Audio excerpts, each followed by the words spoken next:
We're back.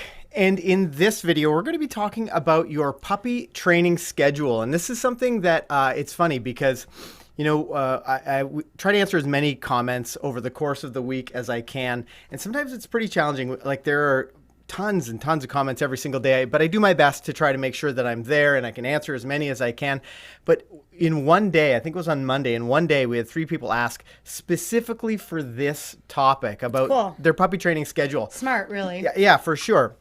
And it's something that people, I guess, have a tough time really knowing what that benchmark is, where they need to be with their puppy training. And I feel like as a dog trainer, it's like definitely something that we just do like innately. Like I don't even think about it. I've done it so many times, and we've probably, without even knowing it, perfected what we want to do with our puppies each week. And because we sort of have a clear out structure, the puppies end up having a lot of success. So we're hoping that we're going to be able to give you guys some ideas based on some of the things that we do with our dogs when we first get them home.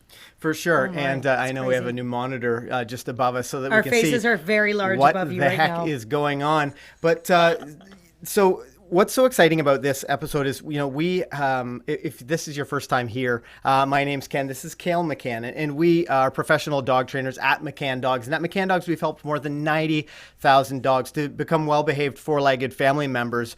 So it's, there's so many classes that go on every single week that sort of shape what we're presenting here, as well as allow us to really give you the most appropriate answer for your dog, because that's one of the greatest challenges is knowing what's right for my dog. And I think one of the things that's most fun for us about doing live streams is we get the opportunity to tell you so much more than sometimes we get to say in like an hour class. It's so good. We get to cover tons of topics, and we get to shape everything that we say based on some of the questions that you bring in. So remember, if you happen to be watching us on Facebook right now and you want to ask any questions live, jump off Facebook, get on YouTube, and watch us live on YouTube. You'll be able to type in some questions, and we'll be able to see them and answer them right here and now. And that way, our moderator Dan the Man can see them as well, and he can post some links for you so that if we can't get to your question, he can direct you to some type of tutorial video, because we have one for almost everything that you can think of. So with that said, today's video is going to be all about your puppy training schedule. I'm Ken Steepe. I'm Kayl McCann. And welcome back to McCann Dogs. So you heard Kayl mention Dan the Man, our moderator man, and we're going to go live. Every week we try to go live to him, see what Dan is up to, and it's always a surprise for Kayl. I have a bit of a preview of what he's up to, but let's jump and see what Dan's up to right now. What's Dan doing? Oh, okay. What? Oh, he's showing off his bottle. Oh, so this is something that we've been doing lately, and he's clearly winning. So that's Dan the Man. Now, to give you a little bit of context, we're in a major competition. We're in a competition, and Kayl and I love competition. You might have just seen my bottle light up. It means that I haven't been drinking enough. So does Dan the moderator man. He's also in our water drinking competition group, and you'll see us drinking from these water bottles because we want to win. Take a wild guess who usually wins. Who usually wins? I usually win out of the 3 of us. Yeah, I'm the worst about following the actual thing. I am definitely the worst. Dan often gives me a run for my money, though.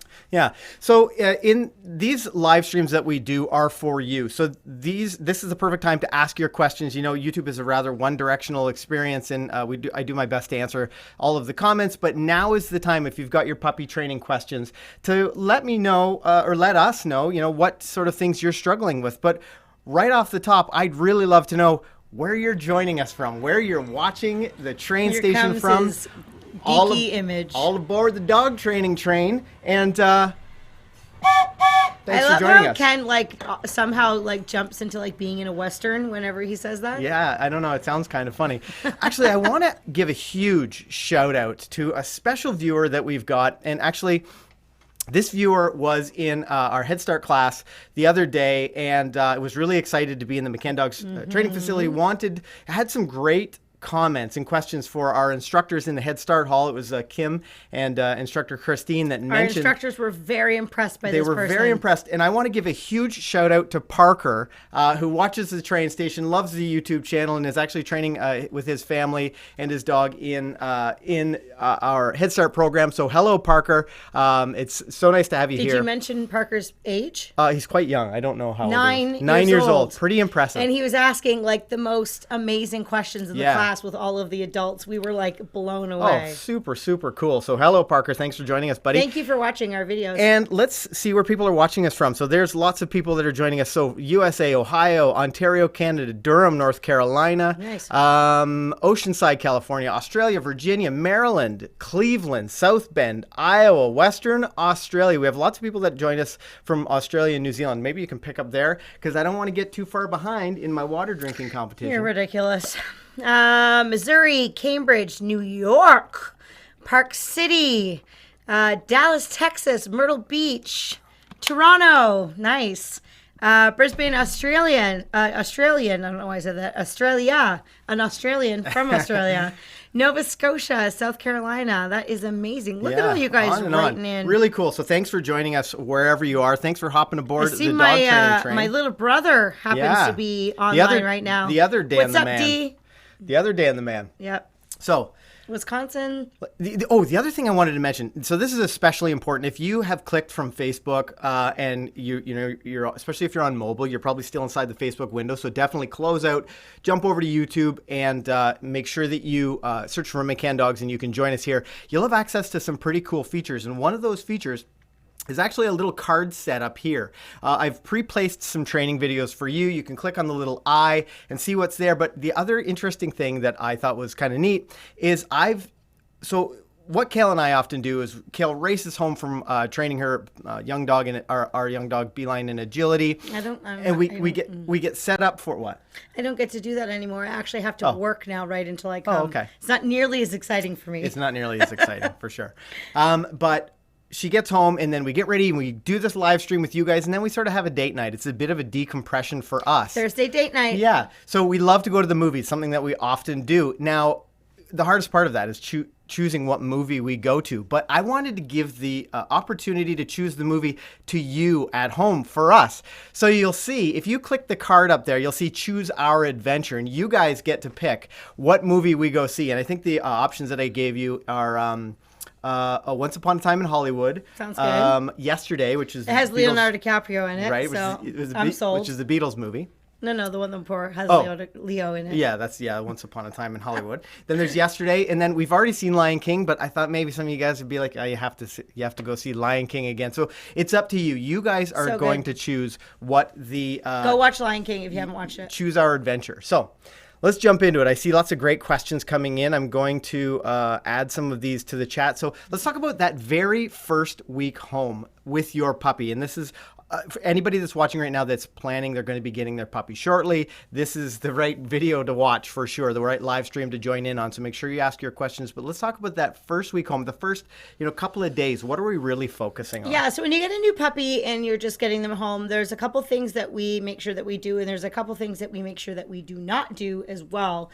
When you first have a brand new puppy, the most important thing that you want to do is start to build a relationship with your puppy. And McCann method, our ways of dog training, is all about setting a dog up for success. So what they learn first is the right things that we want them to learn, and we want them to do things properly and without a lot of error and mistake. So what we don't want to do is spend our first week getting upset with the puppy or getting frustrated with the puppy. So we want to start off with really easy things that the dog can do to be successful. So a couple of those things would be something simple like hand feeding. So when we go to give our dog breakfast or dinner, rather than just putting the bowl down and walking away and losing a beautiful moment to teach our dogs to connect to us, we would hand feed our puppies. So we basically would take some food from the bowl that would be maybe on a counter or whatnot. We would have the food in our hand, and we would just give the puppy some, kibbles or a little bit of food, just a little bit at a time. And during that time, I could be doing things like teaching them what the word yes is by pairing the word yes with, giving them some food or their name, or teaching them to take food gently from my hand. Teaching the dog to work for food. So they learn learn that resource that they love so much that used to just fall out of the sky and land in their litter box, well, that comes from me now. That makes me more special, and it helps to build a bond between my puppy and I. So hand feeding is one of our absolute favorite things to do with your puppy. I look forward to that, that time with my puppy every day. Yeah, and it's such a great natural training opportunity. I mean, it's something that's going to happen. So why not make the most of it? We always talk about being as efficient as we can using the McCann method. And it's really an important time to connect with your dog. And as Kayl mentioned, you can either overlook some of these times or really make the most of them. So hand feeding is a really, really good one. Another thing that we'll do is start to load value on words. Because we're so close to our dog and so we have this great opportunity where we have their undivided attention, we can start to really load a bunch of value on a couple of really important words that we're going to use with them. I don't know why you're smiling at me. Because I would have said this. Oh, did you? Yep. Oh, sorry, I totally missed it. But it's so important that you should say it again. For sure. So those two things being their name and that yes. But I think we can elaborate a little bit about the yes. So that's where I was going with that. Okay. So the word yes is something that we use as our marker word to tell our dog when they're correct. And one thing that you should know about dogs and puppies is they learn within a 1 second time frame. So if your puppy does something correct, you want to mark that with the word yes within that second of the dog doing the behavior. But what we need to do is load up the word yes so that the dog understands to feel really good when they hear the word yes. So, if I was to take Ken, who happens to really, really love sweets. I do, in fact. And I was to say yes, and then I gave him a cookie. Yes. Or yes. I do love gave cookies. Him ice cream or yes and whatever. All good things. He would start to think, oh my gosh, this word yes that she keeps saying to me is so wonderful. So the same thing with the dog. I want to load up that word and associate it with something very positive. But it's not just about saying yes and feeding the puppy. It's about doing it with good timing, because that is actually what's going to carry forward the good information that you give your dog when you go to teach them things like sit or to come when they're called or to walk on a loose leash. The word yes is something that we implement in our training for their entire life. So we start with it right in the very first week that they come home. Yeah, and the other thing that we do anytime we have our dog out of their crate, and we'll talk about crate, how important the crate can be in just a moment, but anytime we have our puppy out of their crate, even when we're working on some of these very specific exercises, if they have an opportunity to get distracted and run away, we'll use a house line. Now, if you're wondering, what on earth is a house line, it's simply a leash, or you can actually use a leash, but a house line we'll get a really cheap leash and then cut the handle off of it. And then they can just drag it around. It gives you a little bit more control. We do that so that it doesn't get caught on things as much. Because a lot of people say, well, I don't like to use a leash or a line in the house because, it gets caught on things, or my puppy tries to eat it. Yeah. And those are just things that you need to work through, because the all of the wonderful things that you'll gain by having your puppy, wearing something that you can gain control quickly and effectively without chasing them around the house is definitely going to override how much of a pain in the butt it is. Sorry, I'm very distracted because Bev Burrows, who is an agility student of mine, and she's quite funny, says, "Can we say yes every time Ken remembers to drink from his water bottle?" Bev, this is why you're a good dog trainer, my dear, is because you can think of things like this. Yeah, she can. Yes, we can do that. Anyway, so that's how you use the word yes. The timing is very, very specific, and in the beginning, we need to pair that with something that the dog enjoys. Using the crate. And I know there's no two ways about it. The best way to manage your dog is to use something like a crate for them, because, we want to give our puppy the best information. And your puppy is constantly learning, whether you're in the act of teaching them something or not. Your puppy's always learning. So using a crate to keep them safe, to provide them with their comfortable spot with, maybe it's got a chew toy or something that it's like having a bedroom. Can you imagine, a child not having a bedroom? It's really important to have that place for them that's safe and their own, but it's also really important to keep them out of trouble so that you can make sure that every thing that they learn is through you. And you're always there to give them the right information about it. But definitely the puppy's first week home, you're going to spend a little bit of time introducing them to their crate. Now, as we break down these progressions for your dog, and in just a couple of minutes, Kayl's going to get out there and show you some of the progressions that we're talking about as your puppy gets a little bit older. But using their crate in the first week can be a little challenging, because that puppy might be a little bit noisy, but that is something that's going to be really important for them. And at first it might be such a new experience in a new environment, but it's really important that you continue using that crate. I feel like you were about to say something. I was just going to say that, what you need to remember as a new puppy owner, and this is even all of these things that we're telling you also can be things that you can do with an older dog that you acquire later in life as well. But what you need to remember is that things aren't going to be perfectly easy with puppies, and that's what puppy owners need to remember, because often when they get a new puppy, they look at this cute, adorable, squishy little thing that like is just the best.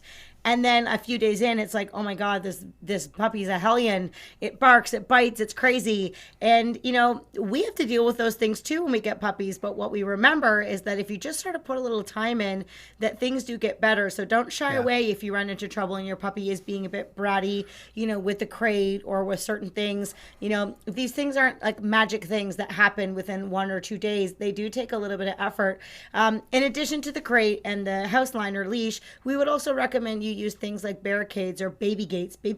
Gates are not just great for maintaining or containing babies. They're also good for containing puppies. Because one of the things that we try not to do, and I mentioned this at the very beginning, is when we have a new puppy, we set them up to be successful. So I wouldn't give them a large house to roam around in and just basically have free opportunity to make mistake, because there's a lot of things they could do wrong. So instead, I would, you know, control the puppy and where they could go. They would be in the same room as me.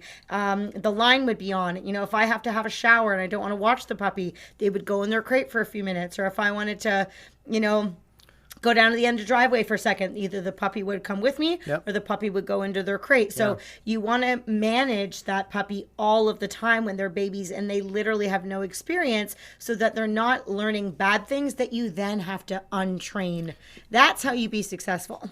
Yeah, I love that. And I'm seeing tons of great questions coming in here, and I'm adding them to the queue. So just hold tight. If you've asked a puppy training question, we'll get to them. And definitely, if you super chat, you will not only will you light up the train station, lights flash, but we'll definitely, there's no way we can possibly miss your question or your comment. So super chats do you get see special what our moderator is doing right now? Yes, we're doing a great job of adding lots of links.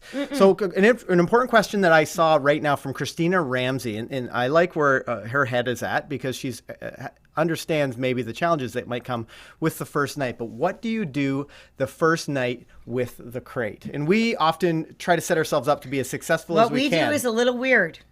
Well, so we'll tell you. Yeah, I don't think it's that weird. I think maybe. Well, I think it's weird until people do it and they're like, "Oh, this is a good idea." Yeah, exactly. So let's talk about what we do that first night home, because it can be a real challenge. So when we have our puppy home for the first night, we usually will move everything off of our bedside table, and we will put the puppy in their crate, which is usually fairly small. Yep. And we will put it on our bedside table right beside where we're sleeping. As close as it can get. As close as it can get. That's right. It's the closest thing to letting them sleep in the bed with you, which we do not recommend when they are puppies, for various reasons. Number one, they can eat stuff. They can pee on stuff. They can bite you. They can do all kinds of things other than sleep. And it doesn't send a very good message as to you being a strong leader. So we like to put them in the crate. We like to keep them that close. And we do that for a couple of reasons. Number one, it does help the puppy settle and relax a little bit more, because we're right there to, you know, shush them if we need to. We also can tell if there's any issues and our puppy needs to go outside for a pee. You know, maybe when you first get them home that very first night, they may have never been in a crate before. They may have never had to hold their bowels for the entire night, because they might just get up from their litter and, you know, go have a pee and then squash back with their litter mates and go back to sleep again. Sure. So Yeah. it's really different for your puppy that first night. So we like to keep them really close so that we can, you know, help them out the way that we need. And we're not going to be too worried the first couple nights about them screaming or making noise in the crate. And believe me, we have had puppies scream blue murder for the first couple nights that they've been in their crate. Get lots of sleep the night before you get your puppy, because you may have quite a restless night. But what you need to remember is you should never really let them out when they're screaming like that. So if that happens, I will sort of wait them out. I'll let them scream. And then as soon as they sort of settle to kind of catch their breath to like go for another round, I'll praise the puppy. Good, quiet. That's it. Good puppy. And I'll stick my fingers in the crate and I'll pet them. But I'm doing that while I'm getting the behavior that I want. I'm not doing that while they're screaming to try to settle them, because I don't want to be giving them mixed messages. And then usually what I'll do is I'll actually let them out after after a few moments of them being quiet to see if they do indeed have to pee. And if I take them out and I put them down on the leash and they don't go within a few moments, then I'll just pick them back up and tuck them back into their crate again. So we'll do that for the first couple nights, and then we switch gears, but we'll get to that when we get to that stage in our timeline. For sure. Tons of great questions. So, oh my gosh, just an overview. That first week home is all about prevention, making sure your puppy doesn't have the chance to make bad choices, and being there to give them good guidance. So think about prevention in that first week home. Then you move on to week 2. So the puppy's started to settle in a little bit, and you've really done some foundational exercises with them. You've used food for rewarding their name, building value on the word yes. You've started to introduce them into a little bit of structure using their crate, especially using their house line. Now, in the second week that your puppy's home, this is when you can really start to, increase the challenge a little bit. But it's a great one to mention. I just wanted to say, but we're still going to take advantage of some of these natural training opportunities, even in the second week, even when we're feeding our dogs. Occasionally, I'll hand feed, our new puppies. I'll really reinforce their name. I'll definitely reinforce the word yes, even in that second week home. But something we sort of breezed over really quickly because I guess probably because the question didn't come up. But if you have a multi-dog home, and we get lots of people that do have multi-dog homes in our house. And we have a multi-dog home. Let's talk multi-dog home. Yeah. So let's talk about how we introduce our puppy to the household. Yeah, so one thing that you may find very peculiar is what we do not do in the first week or so that we have a new puppy is we don't introduce them to our other dogs. Right. We keep them separated and isolated, and we do that for a little while, and we do that for a couple really important reasons. The most important thing is that dogs and puppies, or dogs and dogs, they bond to each other so easily because they speak the same language. Right. It's so easy for them to get along. They love to play. And what you don't want to happen is you don't want that puppy to come into your household and feel that the older dog is like the leader of the house, or the most important thing, or the most exciting thing, and that you're just sort of not that exciting. So we do a lot of separation at first, and we keep the puppy isolated from the other dogs. So in our case, if we were working with the puppy and doing some training or an interaction, whatever it might be, we would put our older dogs away in their crates, or, downstairs in their room, or yes, we do have a room for our dogs, or wherever. And then when the other puppies, or when the dogs are just out with us like normal, the puppy would be in their crate, and they would be learning the puppy would be learning to be quiet and relaxed as their older brothers and sisters are walking around the house. Right. And learning to be respectful. And then in time, of course, they all learn to be one happy family, but that's usually after the puppy is really bonded to both Ken and I, and that they wouldn't very quickly choose the other dogs over us. They're interested in us more so than the other dogs. Yeah, imagine trying to learn algebra in the center of a busy train station. There's just too much distraction. And as Kayl mentioned at the top of her comment, sets them up to fail, which we don't want to do. You want to be a great leader for your dog, and by being a great leader means setting them up to be right. So don't introduce that new puppy to the busy environment of your other dogs quite yet, at least until you have some foundational skills from your puppy, because again, they speak the same language. So you need your puppy to learn what your language means and how you're going to communicate with them. I want to jump into a few of these questions, and then I've got a long list of good questions, but some things that applied maybe that first week home. Scott and Chris Bunker says, my Shih Tzu won't stop chewing on the corner trim in the house. Do you have any suggestions on what works best to stop this horrible habit? That is a horrible habit. It is, and I have some pretty straightforward advice for you. So using your crate and managing your dog when they're out. Now, your Shih Tzu puppy isn't doing it to be defiant. They just think something probably tastes delicious. Yeah, it might taste good. It might feel good. But it's up to you to give them that information. So make sure that you're using your crate or limited space area when you aren't able to keep an eye on them. Use that house line that we talked about just a couple of minutes ago so that you're able to quickly interrupt the behavior and redirect your puppy if you need to. And make sure you're watching them. So, when they go and begin to investigate that corner trim in the house, you can mark that with or hey or something to mark that moment. And then you can get in there and guide them away. And then you can give them something that they are allowed to chew on. But what's so critically important, and it's something that people often overlook is catching them in the act. Yes. And to catch them in the act, you need to be supervising them. So you need to be giving that puppy great information about what's right and what's wrong, because otherwise puppies will just do whatever feels good. Yeah, you have to remember that, if your puppy's already chewing on the baseboard, or this can be anything, if your puppy's already chewing on the shoes, or they're already doing that unwanted behavior, and then you're trying to interrupt it, often you can get the puppy to stop by redirecting them, but that doesn't necessarily mean that they're not going to try it again, because the crime was already committed. They already got to taste that baseboard. Right. They already got to rip apart a shoe. And for it feels puppies, good. Yeah, it feels good. It's fun. And if no one's there to make that situation less fun, they're just going to continue doing it again, because they're dogs, and they just, that's how they think. They're just out to have a good time and do what's rewarding to them. So it's important that if you were watching the puppy, you would then be able to read their body language and see, okay, what is my puppy thinking about right now? Is she air sniffing, or is she like sniffing that baseboard and checking it out? That's when I would say, leave that and see what my puppy does. What do you do? I can't speak What do you English. do, puppy do? What do you do? Anyways, so Hopefully then your puppy doesn't do. hopefully he doesn't do when you tell him what to do. Anyways, so when you do that, hopefully they will turn and say, oh, sorry. And if they react to your voice, that's so wonderful. I would, yes, good puppy. And I would redirect them and give them something that they should chew on. Or if they don't understand that lingo yet and you scold them and they're like, meh, whatever, I'm going to chew on this anyway. Now you can follow through and get that line and redirect them and pull them away from that place and let them know, hey, I don't like that. That's not what you should do. Yeah. But then Jekyll and Hyde, you can say, no, I don't like that. But what's really important in dog training is then you then need to say, I would prefer you to do this instead. Right. And I think that some people either do one or the other. They either don't do any discipline and they just redirect. So if my dog chewed on a baseboard and then I just went over and stuck a toy in its mouth, think of it from the dog's perspective. If I was chewing on something and somebody came over and gave me chocolate, and then I chewed on that, and then somebody gave me chocolate, and then I chewed on that, somebody gave me chocolate, pretty quickly I would say, woo, every time I chew on that, somebody gives me something that I love.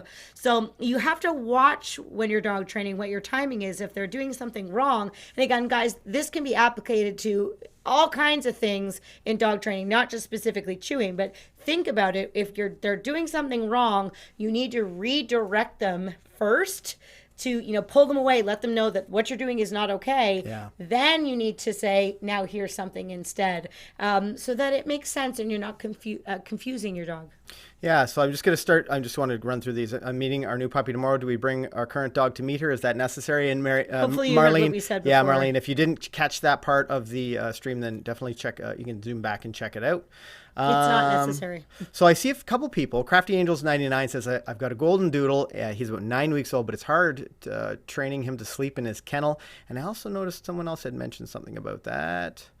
So why don't we do a really quick, I saw a couple of people ask it in the chat, what if we do a couple of quick crate training games, like a couple of the exercises we do to get a dog super pumped about being in their kennel or crate. It also gives me an opportunity to welcome y'all to the train station. As I go over to camera 2. Kayl, had I planned out this a little bit better, there'd be a better flow, flipping over to camera 2. But now's the time to ask your questions. I'm going to be gathering them all in the chat or in our queue, and we can check them out. So let's head over to Kayl. Need more lighting, my dear. How about this? How's that? Oh. Welcome to the train station. All right, so back in our little train station here, we have our little demo crate that we're going to use. And I have a bunch of very small pieces of cut up cheese.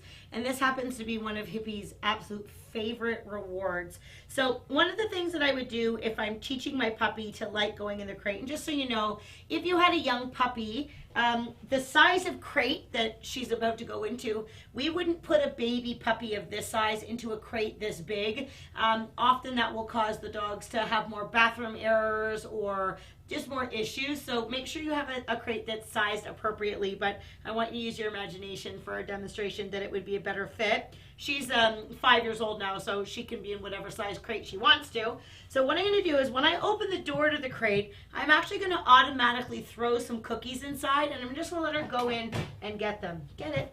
Good girl. It's back there. Get it. Good. Get it. Good girl. Get it. Good girl. Okay. Okay. Okay, yes, good girl. And then I can let her come out. Oh, yes. Now, when you start to play this game a lot, this is what starts to happen. Puppy starts to learn when you go in that crate, to get rewarded. Now, I'm going to ask her to come out, but this time when she comes out, I'm not going to give her a cookie. And I'm going to do that on purpose because I want the value to be when she's in the crate. So I'm just going to encourage her out. Come on, babe. Yes, good girl. Now, earlier in the live stream, we talked about the word yes. You'll notice I said yes as soon as she went into the crate, and then I can reward her from there. Okay, babe. Yes, good girl. And I can reward her for going in that crate. Now, once we've understood to play this game, now when you do this with your dog, it probably won't happen quite this quickly because we've done this quite a bit. This might take you a couple sessions, and that's okay. Don't worry about that. But now that I know that she'll offer to go in, I can start to put it on a command. So we usually say, go kennel, and the dog runs in the kennel. You can say whatever you'd like. Okay, go kennel. Yes, good girly. And then I can yes and reward many times. Okay, kennel. Yes, good girl. And then I can reward several times. Okay, good girl. Now, believe it or not, there's a major difference between when the dog is in the crate with the door open and when the crate door is closed. A lot of dogs start to panic and get a little bit more stressy when the door is closed. So what I'm going to do is I'm going to close the door. Yes. And I'm going to yes and reward her. Good girl for being quiet. Yes. And I'm only going to do it for a moment. Okay. And then I'm going to let my puppy come out because I want her to learn, oh, good girl, that, when you go in, it's not a big deal. You're going to be able to come out from there. Good girl. And close the door again. Yes. Good girly. And then I'm going to reward from there. Well done, Missy. Good. I'm going to open it up. Okay. Okay, good girl. And again, when she comes out, I'm not going to reward her out here. See how she keeps going in? Because she's put 2 and 2 together, and she's realized that when she's in that crate, that's when all the wonderful things happen. The other thing that we do is when we feed our puppies, when we're not hand feeding, we will give the rest of the meals that we're not hand feeding in the crate. And what's really cute that starts to happen is when they see you start to fill the bowl up, after you start to do it more often, the puppies actually will start to run to their crate automatically, and they'll wait there in excited anticipation for you to bring their bowl over. And if I was feeding my puppy in the crate, I would put the bowl in the crate and I would shut the door. And I would let her eat her meal. And I might let her have a little nap in there after, or I might let her out. But when I do that, I need to make absolutely certain that she's calm and she is relaxed. And last but not least, we do not let our puppies barge out of the crate. So I'm going to open the crate door right now, and I'm not sure what she'll do. If she starts to break out of the crate, I'm just going to push the door back closed again. And I usually wouldn't start to be strict about this until I build value for the crate. So if your dog isn't really comfortable in the crate, I wouldn't do this step quite yet. But if you have a dog that's okay in their crate and they just want to barge out, then this is what I would do. Oh, she's smart. Yes. So I opened the door. She chose to stay in. Yes. Good girl. Now, if she was a puppy, this time I would have my leash or my house line and I would attach it to her collar now so that when she comes out of the crate, okay, hip, I have control, and I don't have a puppy that's running all over the room or jumping and biting at me or being a brat. I have control. We've started it in a really positive way. Okay. Yes. Good girl. Okay. Okay, yeah, that was great. Really, really good. I saw lots of great questions coming in too, and I want to get to some of those. And thanks, Kayl, for dropping some knowledge in the train station. Also allowing me to toot my whistle, because you guys know I love to toot. One thing I wanted to mention is you get to choose our adventure. So if you've just jumped on the stream, Kayl and I always have a date night after the live stream. So there's a card up here. You guys get to choose what movie we go see. I'm pretty excited about it. I'm interested to see what you guys think we should watch. So if you're on YouTube or if you're on mobile, you just click the card at the top. I think it's the same for on desktop. Let's get to some of these questions or comments. And remember, too, if you're watching us on Facebook, make sure you get off Facebook and come and watch us on YouTube so you can join the questions. Join the chat, yes. We can't see your questions on Facebook, unfortunately. Samantha Wollstonecroft says, I'm waiting for the puppy to bring home. So it's pretty exciting. And also, Despina Roca says, I'm getting a golden retriever puppy next week. So thank you for this video. There's also another really nice thing. I might go back to it after. But so Denise Dobbins says, no crate challenge for me. She crate trained herself, and that's great. My challenge is the stay. Now, you may have introduced it a little bit too early to your puppy, or you may not have, you may have sort of skipped some steps. We're going to talk a little bit about that as we get aged up a little bit in our live stream today. Now, Stevo666 says, I've also trying to teach her her biting power by letting her know when it hurts. And the idea of bite pressure is something that some trainers talk about, but in our experience with all of the dogs we've trained, definitive, clear rules is the most important thing you can teach your dog. So really address that biting each and every time, and just being rather clear with your dog. They're black not and white. Yeah, very black and white. They're not allowed to put their teeth on skin, on people. In any way. In any way. That doesn't matter who it is. Everyone in the household should have the same opinion, or at least be convinced Clothing, to do the same clothing. skin, yeah, you need to be a great is. leader for your puppy. So, and now is the perfect time to really instill you need to set that tone right from the beginning, because it's, it is fixable later, but it's a lot more challenging if you let them nip and bite at you or put their mouth on you, and then later you try to say, no, you're not allowed to do this. Yeah. They're going to say, well, you didn't do anything about it before, so right. we Why want to change? be consistent. Yep.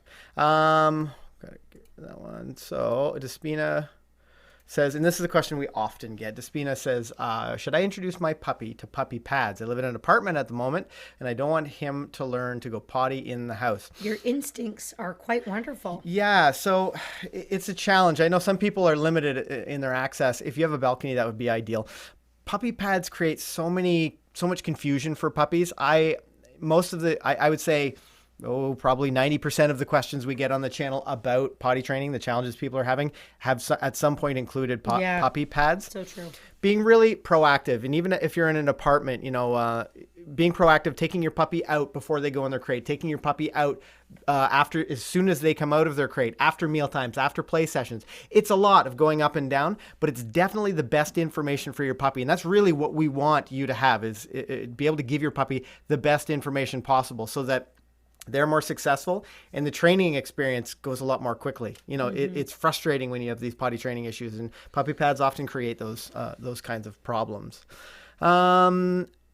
Aditya Goon says, hey guys, love your live streams. Could you tell me how to train a puppy when I'm not home? Could you tell me how to train a puppy when I'm not home at least 10 hours a day? Potty training is especially very problematic. Yeah, so that's tough. that's way too long for a puppy to be left alone. Way too long. Even if they're in a crate, far too long. So you might need to enlist the help of a friend or a family member, or maybe even a dog walker. I mean, that's a pretty, I was driving down to the gym this morning and I saw a dog walker, and I often see her with a couple of dogs moving around. Maybe that's an alternative for you, having a dog walker come over at midday, or, to split up that time. But 10 hours is just too long for your puppy. See what else we've got. Oh, okay, let's talk about this one. It's sort of along the same lines as crates. I'm not even going to attempt to say your name, but tips for early separation anxiety. My pup does fine when people are around, in the crate, when people are around, hates being alone. I've used interactive toys, desensitizing. I want to help it before it goes too far. And yeah, this is actually something that people often get a little bit confused about when it comes to the idea of separation anxiety, but a really important element of that. And I love the idea that the puppy's good. You're using a crate. The puppy's good when they're in the crate. Now, something you might need to do is start using the crate more often at random times for random lengths of time. And it's something you can do. Your puppy may be getting... so what he means by that is don't necessarily use it only when you're going to sleep or when you're leaving the house. Precisely. Because, sometimes people say, well, I'm home, so I don't really need to put my dog in a crate. But that sometimes can inadvertently teach separation anxiety, because really smart puppies will say, you put me in that box and then you leave me, or you put me in that box and then the lights go out and I can't see you. And so that sometimes can create some stress. For sure. So random sessions of crate training, a few minutes at a time. I'm not sure. I was sort of trying to manage the chat a little bit, but trick your puppy, basically. Put them in there, walk outside the door, and then come right back in. For like 5 seconds. Yeah, 10 very seconds. short period of time. You need to break it up. The other thing you'll notice is that your puppy, you'll think, how do they know I'm about to leave? Dogs are masters of body language. They also can really pick up on some of these patterns that we create. So maybe you always brush your teeth and pour a coffee before you leave the house.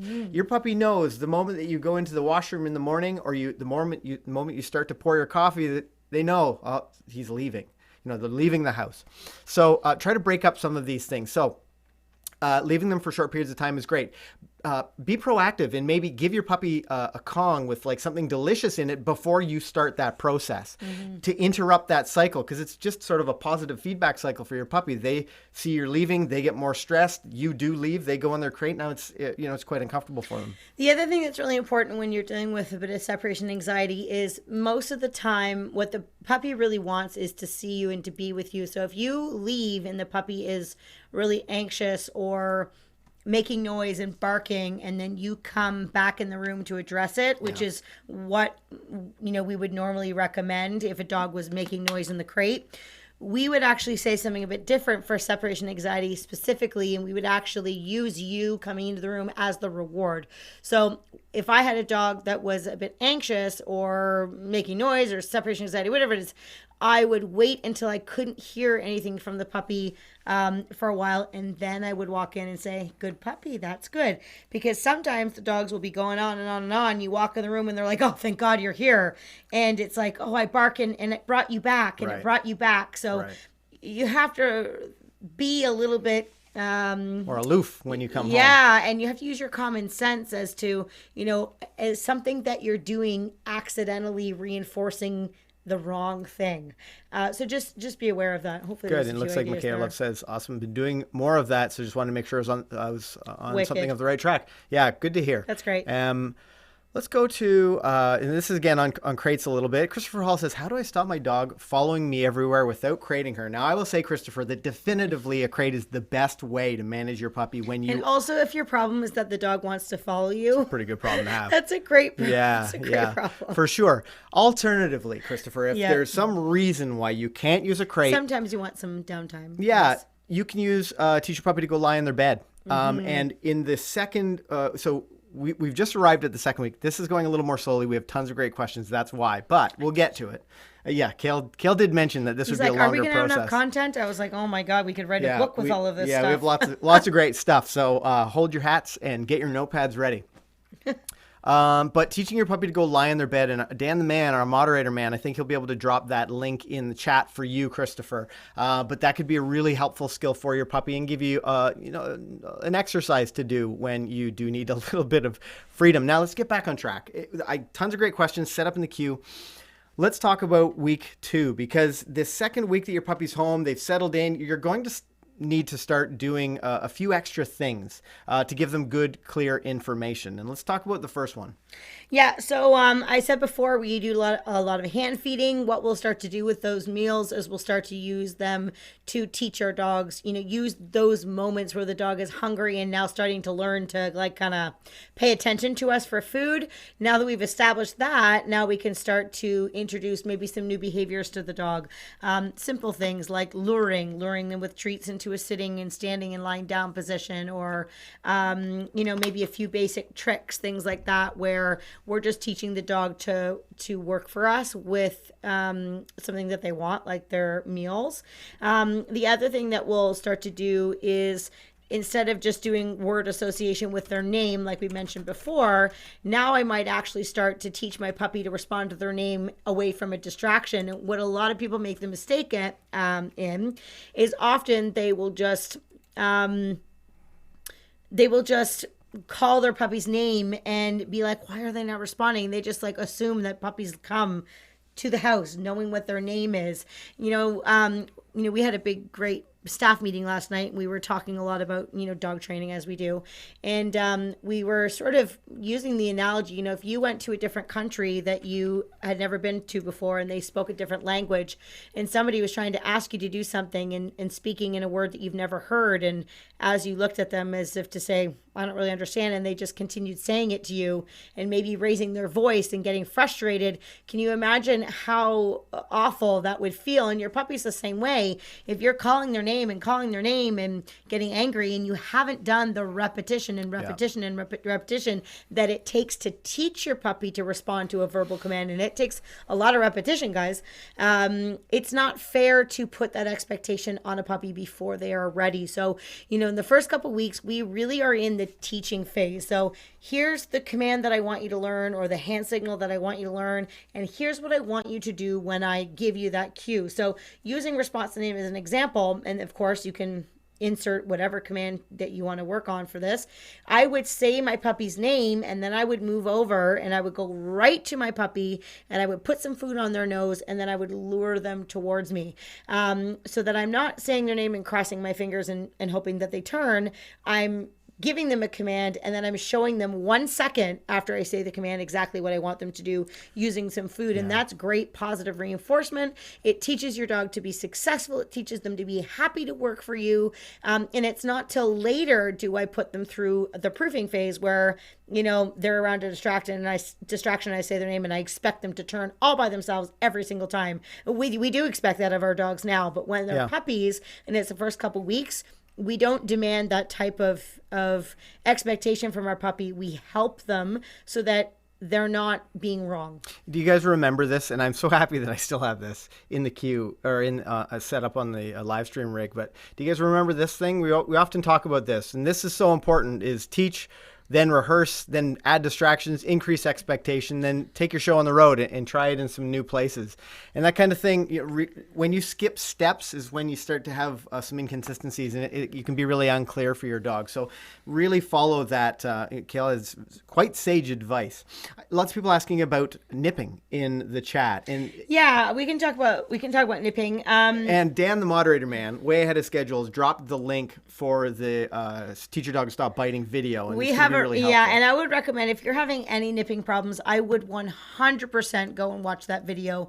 It's really, really good. I'm actually working with Dan's puppy, believe it or not. You'll see Dan in that video. Yeah. I was way back when Dan's puppy was younger, and she was doing a little bit of nipping like every puppy does.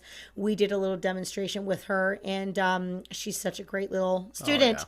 And she made lots of errors in the beginning, and then we did proper discipline, and by the end she made some really fabulous choices. And I think it's really, really excellent to watch that process happen so that you can do that with your own dog. But in terms of nipping, we don't do a lot of discipline for nipping in the first couple days or even week that we get the dogs home. However, that doesn't mean that we allow it to happen, and that's really important. So if my puppy goes to bite me, or if I know there's certain situations where they're more prone to bite, for the first couple weeks I will try not to put my puppy in those situations. I will prevent it from happening, or I might just redirect it. And the reason why we don't like to discipline right in that very first week is we don't have any type of relationship with the puppy quite yet. Right. The first week is all about building the love. It's all about teaching the puppy that we are just the coolest person that they have ever met, and that life is wonderful since they're here. So at least somebody thinks so. Exactly. Me. Yeah. I'm just kidding. Anyways, then once we've done that, then we've established a bit of relationship. Then once we've had them with us for a week or two, then we start to address the biting right away, and we go for it right from the get-go. So we don't let biting happen, when they're 13, 14, 15, 4 months, 6 months, 8 months. Yeah. We do not let it go on that long. We discipline early so that it's done and it's out of the way, because it's not fun and I hate that part of it. But get it over and done with, and then it's much easier to move on from there. But if you're not sure about how to properly discipline, because there's lots of good ways and there's also a lot of horrible ways that we don't agree with and we don't feel work, go and check out that nipping video and it will really help you. Yep. Good. Despina says, I'm getting my golden retriever puppy next week, so thank you for this video. And HC says, shout out to you guys. Your videos have helped me get my puppy on track with her training and shaping and her behavior for good. Thanks so much. Awesome. That's really exciting. Thank you. I didn't want to interrupt, but I didn't want those guys. Yeah, one of the other things that we do at this time frame, and this is like one of my favorite things to do with our puppies, is we play recall games. So teaching them to come when they're called. But again, we set them up to be successful, and I'm sure you're probably irritated by the amount of times that I've said that on this live stream. But it's that important. Yeah, it's so important. So we play a game. We do a couple of versions of it where we teach the puppy either to come when we call them by name, or we'll maybe start to introduce a puppy recall. We usually use the command come, but we often will introduce that to our puppies when they're a little bit older, like about 4, 5, 6 months. When they're puppies, we just use sort of a puppy recall. Yeah. And we use here. And we say it multiple times. We say it in a light, happy, fun voice. And one of our favorite games to play is what we call a restraint recall. And you can do this by yourself, but one of the best ways to play is with 2 people. So let's show this off. I think the here would be good for you guys to see. We could show it. Click that yeah. like button if I you think agree. Hippie- Click that thumbs Hippie up. would like to But play. also the restraint, it's such good puppy training, and it's so simple. And it tires them out, too. Yeah, as a puppy owner, you know how Do it at exhausting it nighttime. is when you have tons of puppy energy. So I think this is the perfect opportunity, in my mind, to head on over to the train station. Are you ready to go? Are you going to talk in your hillbilly voice? No, I don't think so. No. You did say that the puppy would say sorry before, so it's rather Canadian either way. But let's take a little walk over to the train station. Let's do some puppy training. What do you guys think?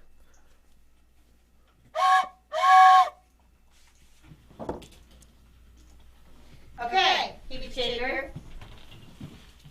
You have to figure out which direction. This way. Yeah, so on that whole section. Okay.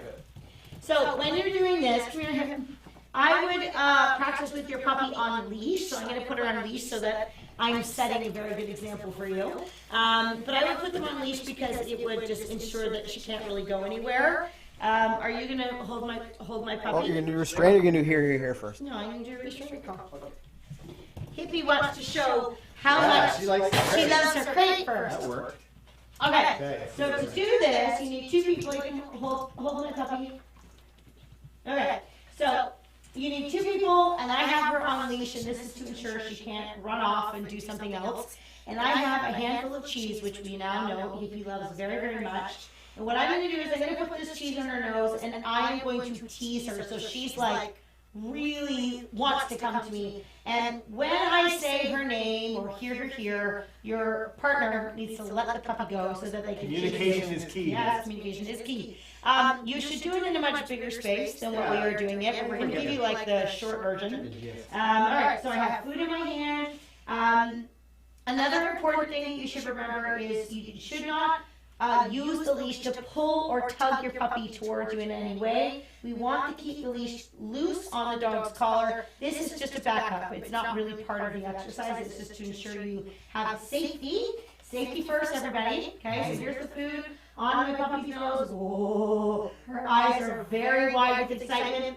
Ready, set, here. Yay! Good girl. Oh my gosh, she's like scarfing this down. Good girl. Very nice. Now, you might not be able to see because she's so little, but my hand, right over here, my hand is actually in her collar right now. And I am doing that to condition my puppy, good girlie, that when she gets close, if I need to take her collar to hook her leash on or to pick her up, that she's not nervous or backing away and avoiding me from doing that. So my hand goes in the collar and then I give her lots of cookies from there. This exact game can be practiced with their name as well. You could say here. You could also use their name. It accomplishes a similar thing. So I'm going to get some treats ready. I'm going to break them up into smaller pieces. Since my dog has a very tiny belly. Oh, Hippie, ready? Speak. Oh, she's ready. She's excited. Ready. Oh, yeah, good girl. Ready, set, Hippie. Oh, my gosh. Good girl. Beautiful. Again, my hand's in her collar. Yes, and hopefully you saw that my leash stayed loose throughout. Hippie shaker. That was the best girl. Did you see her jump when I I know. released? She like thinks that's the best game ever. So, a couple big things to talk about. Yeah. So a couple things that Kayl mentioned that I think are really, really important. Number one, the loose leash. key. One of the greatest issues people have when they're training their dog Training on a tight leash. training My them biggest on a pet tight peeve. leash. You really do need give your dog the opportunity to choose. And that leash is on. So if they make a mistake, you can guide them back, replace them in position. But if they make the right choice, it's their choice. They've decided, or they've chosen to sit beside you, or they've chosen to come to you. And, you can reward them for that. You're really sort of paying out at that point because they've made a good choice. But the other thing was, at this point, we're focused on motivation. For those exercises. The idea that you're restraining your dog is you want to build that energy and build that drive. Maybe some of your dogs were excited if they were listening to that stream. Right. Yeah, that wouldn't surprise me. That's often something that happens, especially for any of your agility students. Yeah. They'll say, like, my dog went crazy, or they send us a picture or a I video know, of the dog going. they all go crazy when they hear my voice because I'm so Definitely. squeaky. Yeah. So focus on motivation week 2. And now you're starting to, be really clear with your puppy about nipping and biting. We talk a little bit about some food luring, but let's get to the clock is ticking. I'd like to get to those puppies that are 10 to 16 weeks and breeze through it. But first, I saw Tojo Taco say, when is the best time of year to get a dog? I'm thinking I'm getting a golden retriever. Now, something interesting is, and I love this answer, but Dan, the moderator man, said the best time of year to get a dog is the time of year that you have the most time to devote to them. I mean, that's what a great answer. That is a great answer. You might not be good at drinking water, but you're really good at answering dog questions. Speaking of which, where are you at? I don't know. I'm winning, I think. So the best time of year, again, Dan made it such an important point there, is when you do have the time to train them. Yeah. Now, we have had winter puppies, we've had spring puppies, fall puppies. Winter puppies are not that fun. Especially if you're living in But Canada. lots of time. Lots of the time you have more time in the winter though to spend with them. That's a good point. So- Yeah. It's just more difficult, Personal especially. preference. So Hippie Shake's a good example. It doesn't really love the snow or nice and cold, so it was a little bit, more She had challenging. a lot of jackets and coats when she was a puppy. Yeah, but it's more challenging for everybody to go out and do some of that potty training stuff. But I think Dan's answer is the best one. The reality is, all year round, when you have the most time to spend with that dog and when you can really devote the most time to training them. Okay, so we have arrived at the point where a couple weeks after your puppy's been home, we're talking about puppies that are 10 to 16 weeks. And in 4 months. In our training facility, we have a class called Head Start for Puppies, or Puppy Head Start, for those dogs who are 10 to 16 weeks. Basically kindergarten for dogs. Right, for puppies. exactly. And this is the time when you can really start to exercise their little brains. And let's talk a little bit about some of the things we do with those puppies that are 10 to 16 weeks. Yeah, so one of the things that we'll start to do is we will start to socialize them a little bit more. We might start to take them out to once they have their 2 sets of shots, we will start to expose them to more things, more sounds, more sights. Sure. But one thing that you might be surprised to hear is we actually don't take our dogs for walks at that point. Now, Right. we teach them to walk on a leash, but we don't do that around the neighborhood where they could be exposed to distractions that they could not be ready for yet. So we certainly start to work on the exercise of training the dog to walk politely on the leash beside us, but we don't take them for walks. And we do that because there's a lot of bad things that happen on walks that you just can't control. And between anywhere from 8 to 8 months or whatnot, 8 weeks to 8 months, our dogs are really impressionable, or easily impressioned. So if something happens at that time, sometimes it can stick with them. So we try to make our dogs believe that the world is full of sunshine and roses during that time, so Right. that we're building their confidence and building that drive with us. So that's something to keep in mind. And I just hope that Samuel asks, so I should not start training my puppy until they're 10 weeks old. She's only 8 weeks. Samuel, skim back. There's like a little button on the bottom of the screen that you can go back. We spent the last 45 minutes talking exactly about your situation, puppies that are 8 to 10 weeks old. Absolutely. We start training our puppies the day that they come home. It's what we train them to do that's so important. Yeah. So what we're talking about now are the things that we would start to implement with our puppies once they reach 10 to 16 weeks old. Yeah. However, prior to this, we've already started a lot of foundation that Yeah. leads us into the next thing that we're going to do, which makes our job a little bit easier. So we've already taught our dog to follow food. We've already taught our dog what the word yes is. We've already taught them what their name is. Now what we want to do is start to maybe add some more distractions and make sure that we have a little bit more reliability. I might have been practicing a lot of luring with my dog. Can they maneuver themselves into a sit or a down? And one thing that we often don't do at first when we're teaching our puppy a new physical skill is we don't actually put a command to it right away. Right. When we're teaching our dog a physical skill that they have to learn to maneuver with their body, such as sit, stand, down, it seems so simple for a human. It's not simple for a puppy, especially like some small breeds have more trouble with lying down. Anyways, so once the dog knows how to maneuver themselves into those behaviors, then we would start to add a command to the exercise. So again, we're starting to do things once we've already established a little bit of a foundation. Yep. And then there's lots of things that we continue to do. We still continue to do lots of those restraint recalls that we just showed you with hippie shake, and we might do them longer distances, or we might do them at the park instead of up and down our hallway with all Right. the doors closed, which is where we usually start because there's nowhere to look except for, the two of us. Yeah. So we might change our location a little bit and we just sort of open things up.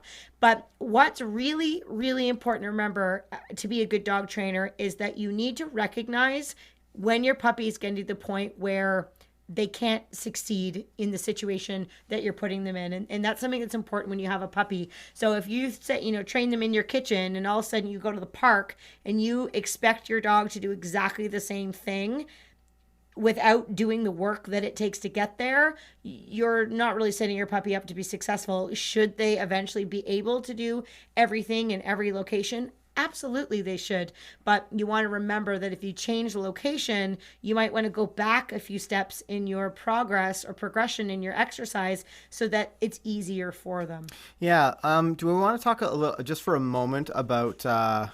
Do you want to show some rule outs, or do you want to try go a line were a bit? you gonna say? I was thinking maybe we can talk about the progression of luring to see if the dog responds with no food. Yeah. So those 10 to 16 weeks are full Yep. of progressions, and these are the things we focus heavily on with our puppy class students. But I think we can give you sort of is it an abridged, a sped up version? An abbreviation? I don't know. Maybe it's an abbreviated version. Condensed? Cole's Notes? Condensed. I like that. Cole's Notes is a brand. I'd say condensed. A condensed version of that progression with something like the sit. So if you're at home, I know we have tons of puppy owners who are watching this video.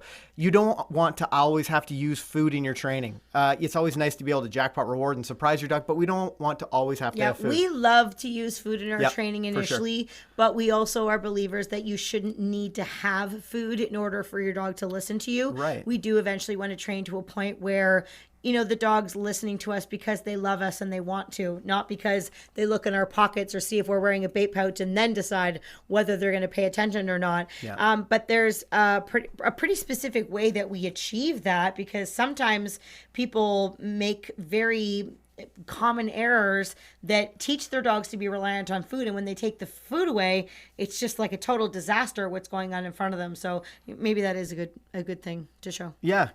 So it's also a reason for me to toot as we head on over to the train station. So this is going to be sort of a modified version or a condensed version of what we're talking about, because by using great leadership tactics and an appropriate series of progressions, this is how you're going to teach your puppy all different kinds of skills. Let's head on over to the train station. She tried to steal some treats from my bowl. Good. Okay. So this is going to be a really good example, because this dog, look, she's trying to put herself in the crate right now. This dog is absolutely obsessed with food. So I'm going to show you the very first thing that I like to do with puppies, and I'm actually already starting an exercise. So see how I'm putting food in this bowl and my dog's not sticking her head in to get it? This is an exercise that we call rule out. So if I have food present, it doesn't necessarily mean that it belongs to Hippie. It belongs to me, and it's my job to decide whether I want to give it to her or not. Okay, little lady, come here for a second. Let's show everybody this. So I'm going to show you what we start to do with a little bit of rule out training. And this is basically to work on some impulse control. So come here, miss. I have some food here. But what I'm going to do is I'm going to put some of it in my hand. Come here, little lady. Yippee-doo-doo. And I am going to open my hand, and if Hippie tries to steal the food out of my hand, I'm going to close my hand really quickly so she can't get it. My goal is that I can open my hand, show her the food, and that she can have enough self-restraint that she doesn't touch it. And I'm not going to tell her leave it. I'm going to make her problem solve this. So here's my hand. There's a piece of cheese inside. I'm going to open it. So she tried to go get it. See how fast I was? She didn't actually snatch it and close it right away. I'm going to try it again. Yes, good. Yes, good girl. Okay, and then I can let her have it. So do you see how she problem solved there? She thought about going towards it. Hopefully, can they see me right now? Yep. Here, sit. Good. Let me try it again. Good girl. Yes, now you can have it. Good girl. So that's how I can start to get her comfortable with the food. Now, moving on to the next thing, teaching her to do exercises without the food. So I'm going to get a couple treats ready here.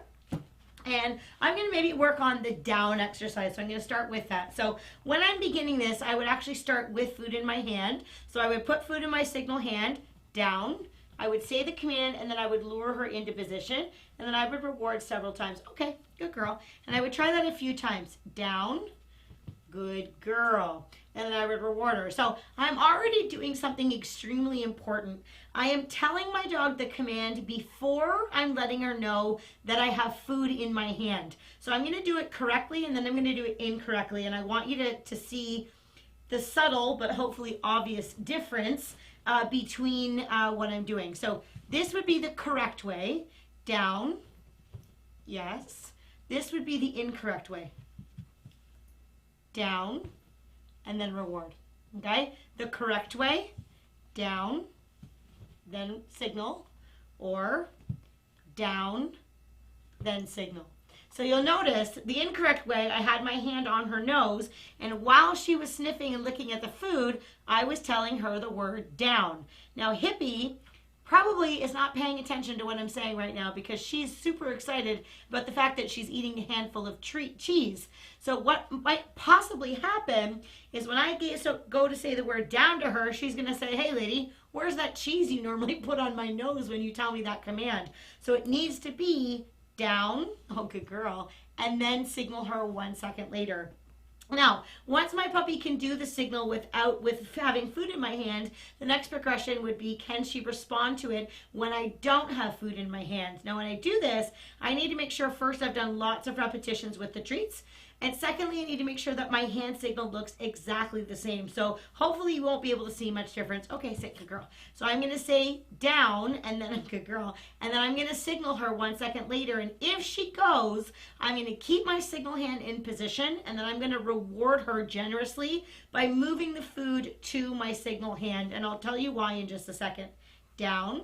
Yes, good girl. So she followed my hand even though I didn't have treats in it. So I jackpot rewarded her putting food in that hand. Now the reason why I did a hand transfer there is because if I was to do this, okay babes, down, yes, and feed her with this hand, she's going to only start to watch the hand that has the treats in it. If I want my right hand, for example, to be the hand that she follows, the reward needs to come from that hand. So all these little tiny details, so I'm going to show you correctly one more time.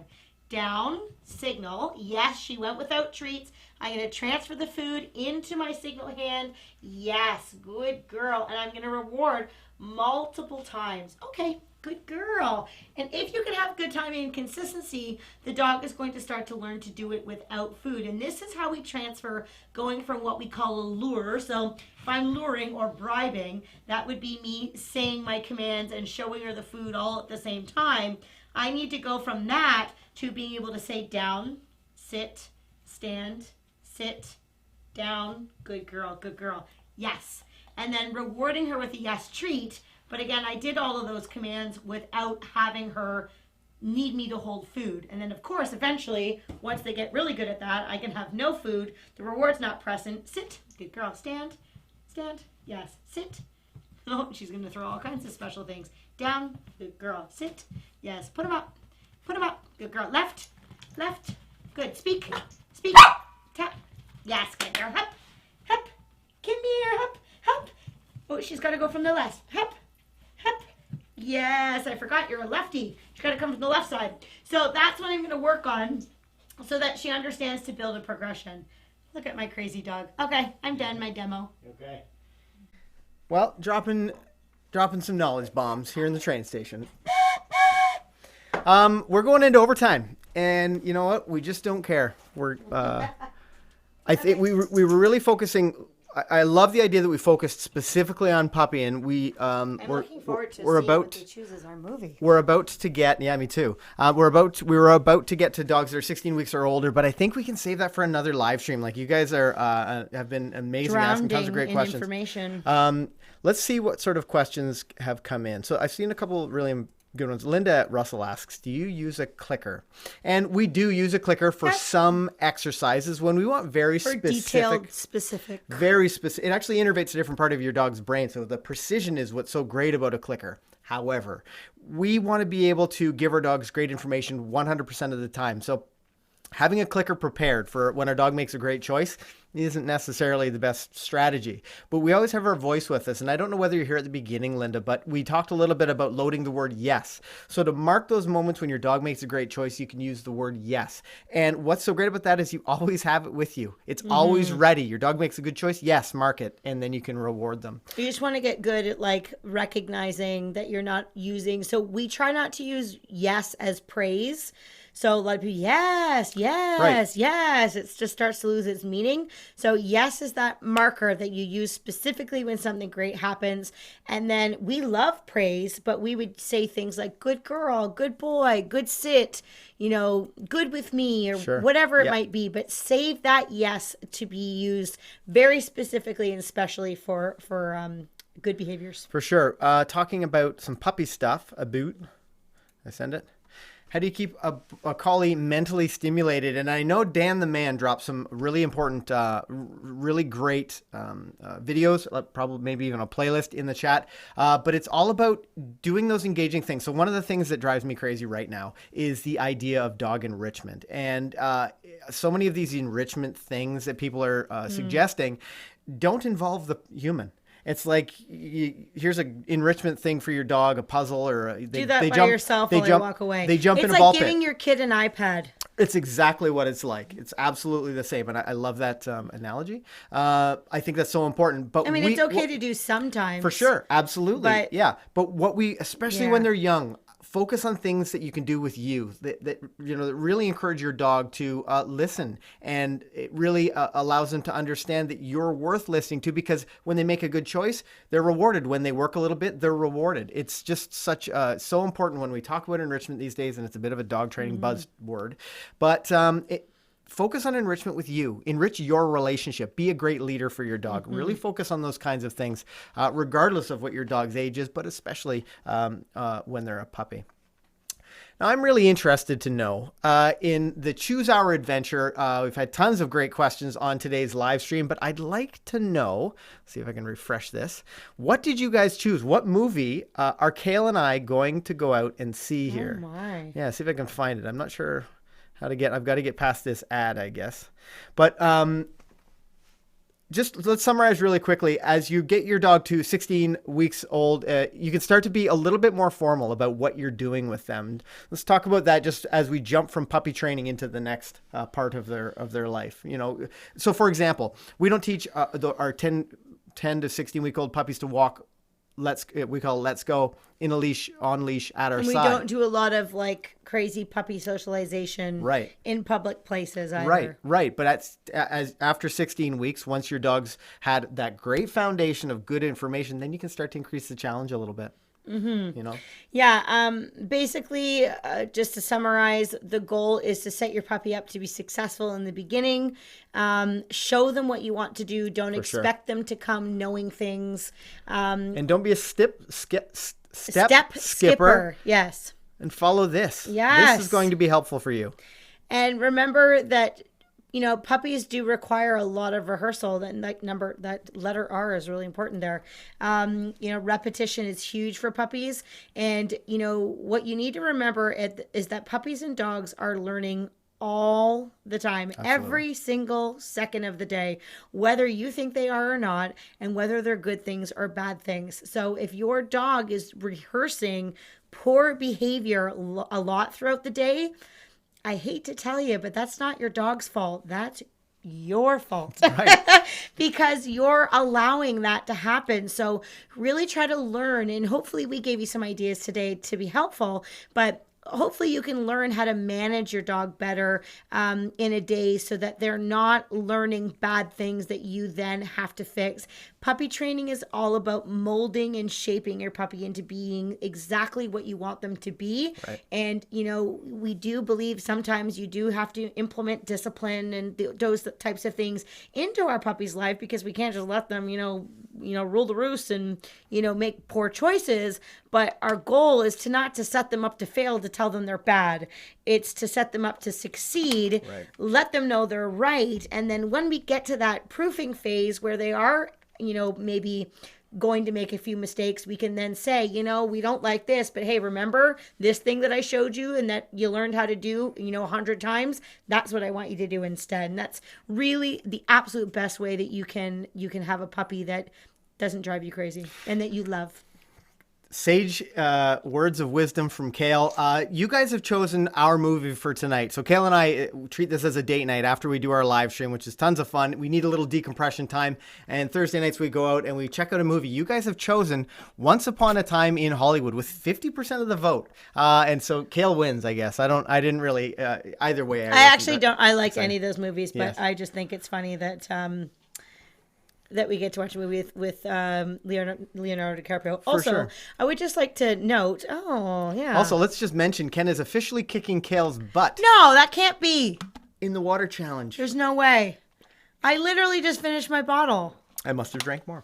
You need to refresh your app, Mr. Dan. I think you're wrong. Another exciting episode of The Train Station. I want to thank you guys for joining us. If this is your first time with us, make sure you hit that subscribe button. Hopefully it is not your last. We publish new videos every single week to help you to have a well-behaved, four-legged family member. And I want to thank everybody that always jumps in on these train stations. They see a lot of familiar names and people. And I love the opportunity that I get to help you guys to have these well-behaved pets. So on that note, my name is Ken.